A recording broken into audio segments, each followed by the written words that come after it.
With the recent release of UTC's annual Fire and Safety Report, as well as October being Domestic Violence Awareness Month, talk of sexual assault and domestic violence has been prevalent on college campuses nationwide. As of 2 years ago, all UTC faculty and staff are now mandatory reporters. This requires them to report all sex-based discrimination to Title IX. This includes sexual harassment, sexual assault, and domestic violence. Professor Helen Eigenberg gives her thoughts on the Clery Act, Title IX, as well as her own personal thoughts on the subject. Well, the biggest impact that it's had is that pretty much all faculty and staff now are required to report any incidences that we know about. So we're mandatory reporters, which means if a student tells me they were sexually assaulted, a victim of domestic violence, stalking, etc., then I'm required to report it to the Title IX officer. So I do not have the ability to keep anything confidential. And on one hand, the reason that these rules have changed is to increase reporting so schools can be more responsive and do a better job of helping survivors.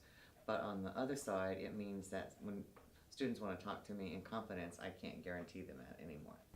By fulfilling these responsibilities, faculty and staff assist the university in complying with legal requirements that help the university maintain its commitment to fostering a secure, equitable, and inclusive community. There's a lot more awareness than there was 2 years ago, and certainly 26 years ago. Yeah. I mean, one of the things that I think is so encouraging is that the student activism that has really created this nationwide, this notion of needing to have universities nationwide be more responsive to survivors. Survivor Olivia Brown speaks out about her experience. My personal experience has to do with the Women's Center helping me to get over my recent events, domestic violence.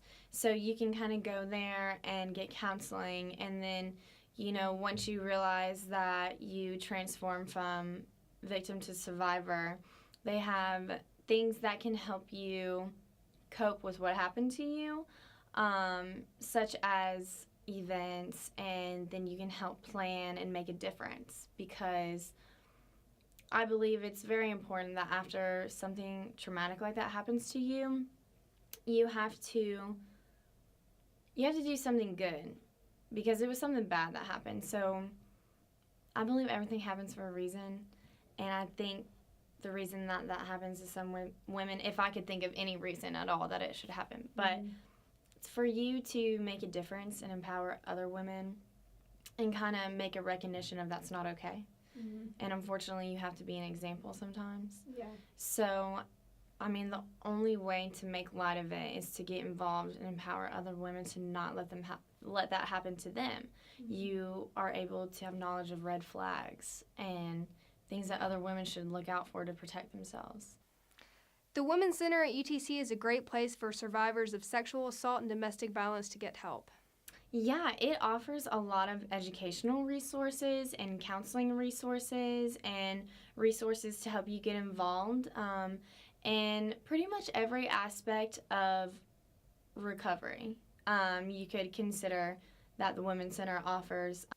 The university encourages anyone who has feedback or questions concerning their policy to contact Title IX Coordinator Stephanie Rowland. I'm Rachel Lilly with Mox News.